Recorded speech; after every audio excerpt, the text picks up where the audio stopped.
March 24th, 2024. The smell of antiseptic and stale cafeteria coffee hangs heavy in the air of St. Jude's nursing home, where Vincent Delqua is 81 years old and dying.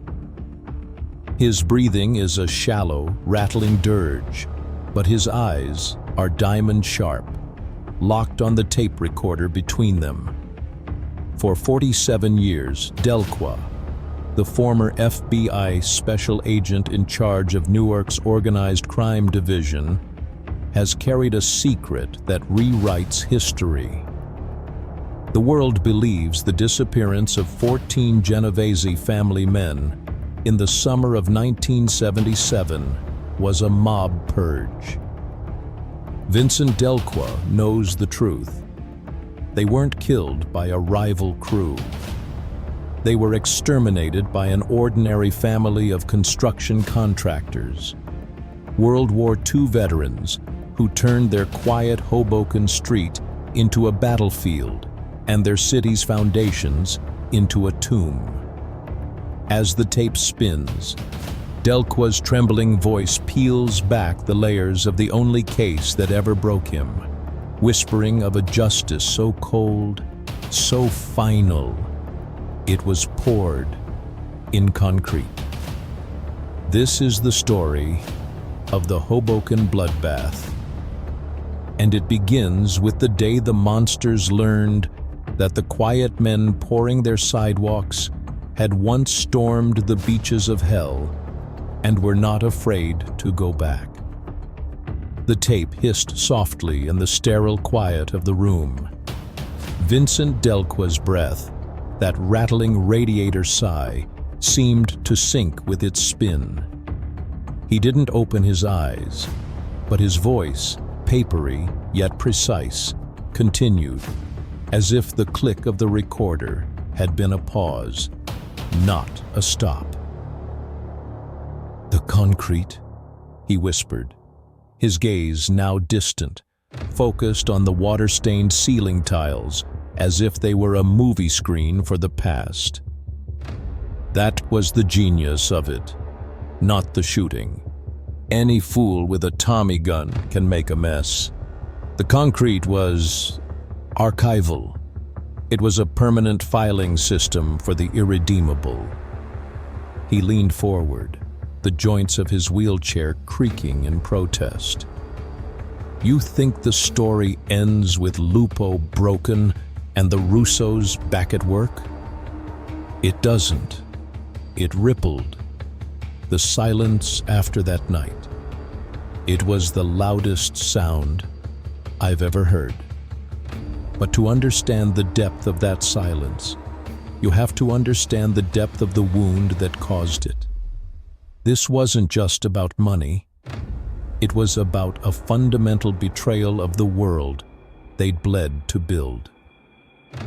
Delqua's narration drifted back, earlier than 1977, to the men themselves. "Salvatore Russo," he said, the name spoken with a historian's respect. "He landed at Anzio. Operation Shingle, a bloody fiasco. His unit was pinned down on the beach for a week, and he saw men drown under the weight of their own gear, cut in half by MG-42s. He learned to advance not by running, but by crawling over the corpses of his friends. He won a Silver Star for dragging 3 wounded men across 200 yards of open sand under constant fire. The citation called it conspicuous gallantry. Sal called it not leaving family behind. That was his central truth. His platoon was his family. Later, Russo and Sons was his family. Hoboken was his family. He detailed the brothers. Dominic, the combat engineer who could defuse a German Teller mine with trembling, cold-numbed fingers, who then came home and used the same meticulous focus to calculate load-bearing stresses. Michael, the quiet one, who from a sniper's perch in a shattered Hurtgen forest farmhouse learned patience. Chabi Odi. So, how to read the wind in the bare branches, how to let his heartbeat settle in the space between breaths before taking a shot that could change a battle. These weren't violent men by nature, Delqua insisted. They were precise men. The war had imposed a terrible precision upon them. They came home hoping to trade it for the honest chaos of creation, of buildings, of a business, of a future. For 30 years, they did just that. Delqua painted a picture of a post-war Hoboken where the Russos were pillars. They built the St. Anthony's Parish Hall, where Dominic's daughter got married. They poured the foundation for the firehouse on Jackson Street, where Michael's son would later volunteer. They were at every Veterans Day parade, medals pinned to old suit jackets, standing a little straighter, at their eyes a little farther away as the flag passed. And then Carmine Lupo arrived, Delqua said, his voice cooling. Not from the old country, but from the same streets. A different kind of veteran. A veteran of Rikers Island, of street corners, of the casual cruelty that flourishes in the absence of greater wars. He saw the Russos' success not as an achievement, but as a weakness, a sign of softness. He saw their reputation for integrity as a door he could kick in. His fatal error was in thinking the humility of good men was fear. He mistook their peace for surrender. Delqua described the aftermath of the June 14th meeting in Lupo's social club with forensic detail. Sal didn't go home furious. He went home cold. That was the first clue, had anyone been watching for it. A hot rage you can reason with. A cold rage, plans. At the Council of War in the Russo kitchen wasn't a screaming match. It was a briefing. Sal laid out the terrain, their financial ruin, the physical threats, the corrupted local police, the FBI's fixation on the 5 families' upper echelons, not the street-level suffocation they practiced. Do we run or do we stand? It wasn't a rhetorical question. It was a tactical assessment. The preparation phase Delqua outlined was a chilling reactivation of dormant skills. Dominic didn't just board up windows. He reinforced load points in the basement ceiling, creating fallback positions. He rigged the back door with a silent alarm made from a car battery and a doorbell wire. Michael's retrieval of the weapons wasn't sentimental. It was an armorer's inspection. He spent hours at a makeshift range in the Catskills, re-familiarizing himself with the Garand's kick, the pistol's weight, and Sal. Sal began his reconnaissance. He'd sit in his truck near the social club, a clipboard on his lap, appearing to calculate estimates. He was timing routines, identifying patterns, mapping the ecosystem of predation. He wasn't making a hit list. He was designing a counterinsurgency campaign. The target wasn't just Lupo. It was his network, the enforcers, the collectors, the lieutenants, the hands that held the knives. The first disappearance, Joey Knuckles Fontana, on July 2nd, was executed with a silence that became their signature. They didn't use a gun. Anthony Russo, Sal's boy, a lineman built like an oak, stepped from the shadows and used a blackjack, a tool he'd supposedly never seen. but his swing was clean, efficient. A professional's swing. They loaded Fontana into the back of their own panel truck, the one that said Russo and Sons, Quality Foundations. The irony wasn't lost on me when I pieced it together later. They drove him to the Weehawken site, to a foundation pier that was scheduled to be poured at dawn. They had already excavated a little deeper than the plans called for. They placed him in it. Then they poured the concrete themselves. Dominic oversaw the mix, ensuring the slump was perfect. No air pockets. They were burying a monster, and their only concern was the structural integrity of his tomb. The psychological warfare was immediate and profound. Delqua recalled the wiretap transcripts. The guys left started talking in codes we'd never heard. Did the pigeon fly south? Is the milk delivered? They were jumping at shadows. Collectors demanded escorts, and the normal rhythm of extortion, the predictable, oppressive rhythm, ground to a halt. Money stopped flowing up the chain. Fear is a currency, and the Russos had just crashed the market. Delqua's description of the assault was not of a chaotic gunfight, but of a defensive engagement executed with appalling professionalism. The Russos knew it was coming. Sal had predicted Lupo's need for a grand, violent gesture. Their house wasn't a home that night. It was a prepared defensive position. Michael in the dormer wasn't just a man with a rifle. He was an overwatch element with clear fields of fire down Washington Street. He had predetermined reference points: the fire hydrant, the oak tree, the corner street lamp, for range estimation.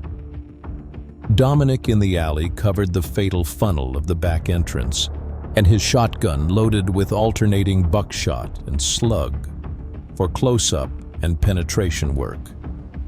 He described the moment the lead Lincoln's doors opened. There was no stealth. This was a show of force.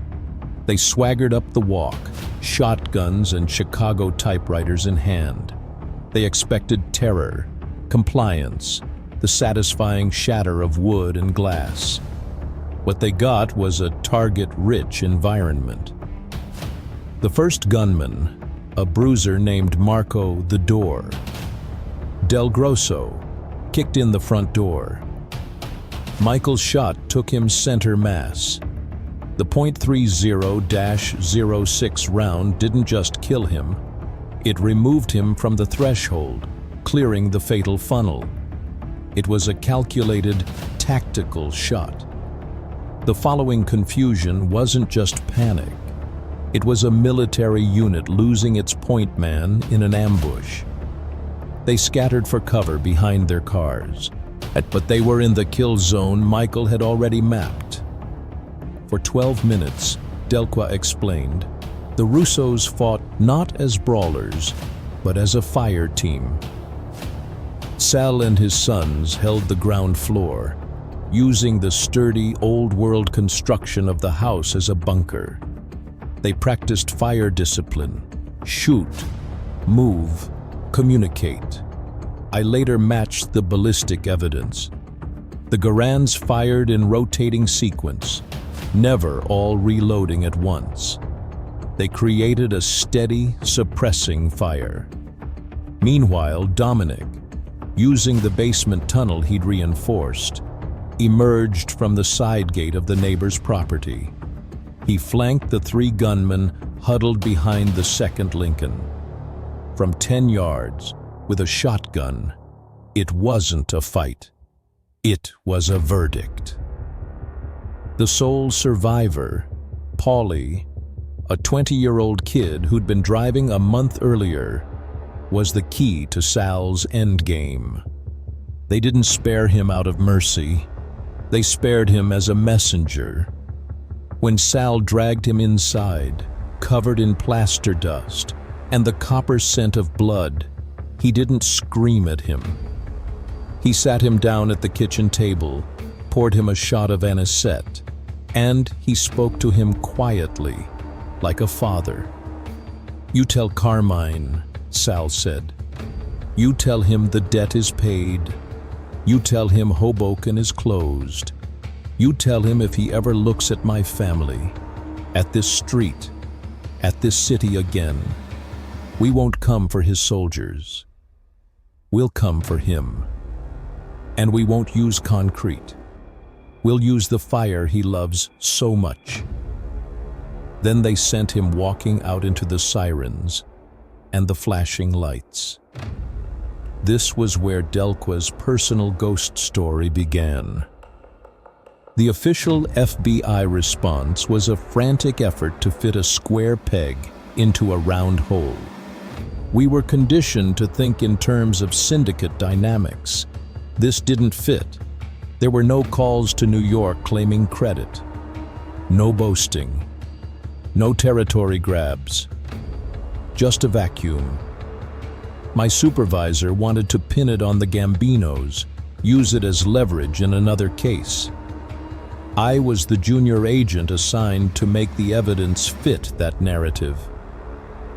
But the evidence whispered a different truth. Delqua detailed his private, unsanctioned inquiry. The ghost shell casing. The night watchman's report of Sal at the Skyline Plaza Foundation. Then the clincher, a forensic audit of Russo and Sons books, done off the books by a friend in the IRS. The week after the shootout, Delqua revealed, Russo and Sons made a series of purchases from an industrial supplier in Secaucus, not construction materials. 50-gallon drums of industrial-strength acid cleaner, 10 pallets of quicklime, and a staggering order of Portland cement, 20 tons more than any of their active job sites could account for. It was delivered to a closed, defunct yard near the rotting piers. The invoice was paid in cash from their petty cash fund, which had mysteriously ballooned by exactly $340,000, the amount Lupo had withheld. He had stood at the chain-link fence of that yard, looking at the solitary mixing drum and the neat, ominous stacks of bags. I knew right then. They weren't just disposing of bodies. They were processing them. The acid and lime. That was for anything that wouldn't integrate with the concrete. They were leaving no forensic trace. This was a level of thoroughness born not of criminal genius, but of battlefield hygiene. In war, you bury the enemy to prevent disease. They were preventing the disease of the law, of revenge, from spreading. Delqua made his choice. He buried his report. He lost the shell casing. He guided the Bureau's gaze away from the quiet house on Washington Street. "I became the custodian of their secret," he said, the weight of it bowing his thin shoulders. "Every promotion I got, every mobster I put away later, it felt borrowed, paid for by their violence and my silence." The decades that followed were a silent epilogue, Delqua observed from afar. The Russo family thrived, but with a solemn, watchful air. Sal never smiled in photographs after 1977, his eyes holding the same distance they likely held after Anzio. The business expanded, but always ethically, almost defiantly so.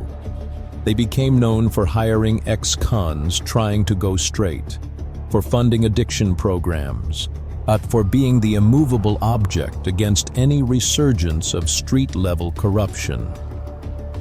They were policing their city with quiet pressure, Delqua said.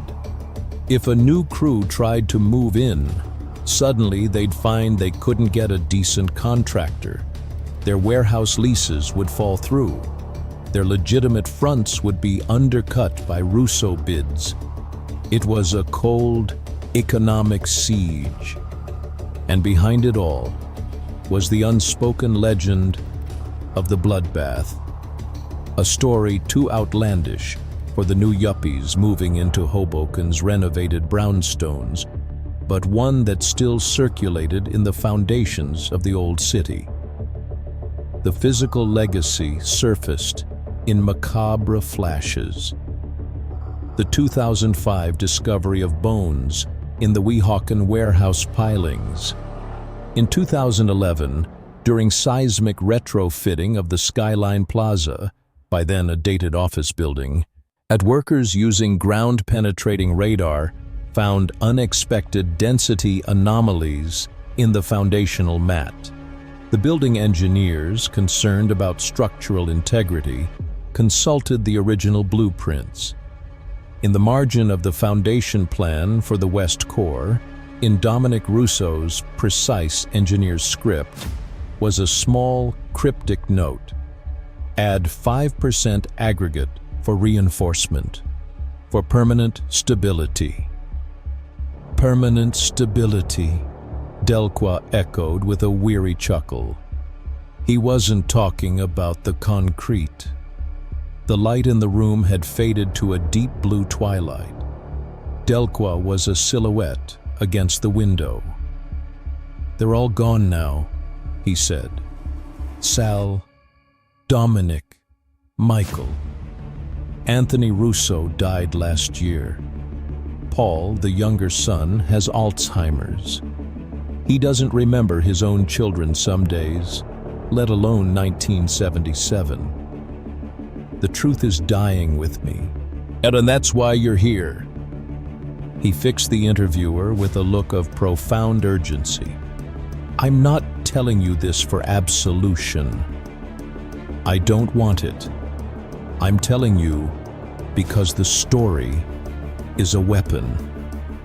Not against the Russos. Their war is over. It's a weapon against the simplistic stories we tell ourselves about good and evil, about law and justice. The Russos were heroes who became war criminals. Lupo's men were villains who became infrastructure. I am a lawman who became an accomplice. Nothing is pure. He coughed, a wrenching sound that seemed to tear at the fabric of his being. Look at the skyline now. All those glittering condos on the waterfront. People pay millions for a view of Manhattan. They're living in a city built, in part, by monsters, and made safe, in part, by monsters of a different kind. The light and the shadow. You can't have one without the other. Delqua's hand, speckled with age, reached out and touched the stopped tape recorder. So you take this. You do with it what you must. But remember the cost. Remember that Salvatore Russo, the man who saved his family and broke the back of a crime family, never heard his grandchildren's laughter again without also hearing the ping of an empty Garand clip. He won, but he lived the rest of his life in the country of his loss. That is the real bloodbath, the one that happens inside a man's soul. He leaned back, his energy spent, his confession complete. The room was silent, save for the hum of the fluorescent lights and the distant clatter of a dinner cart. The legacy of the Hoboken Bloodbath, Vincent Delqua whispered, his voice now just a breath, merging with the gathering dark, isn't written in files or headlines. It's written in the things that stand unshaken. It's in the silence of good men who know what they are capable of. It's in the concrete, always in the concrete. He closed his eyes, a final weary surrender. The tape recorder sat between them, a small black plastic tomb holding a history of ghosts, its reels silent, its truth now swelling to fill the room, heavy as poured stone, waiting for the world to decide whether it had heard a confession, a history, or a warning.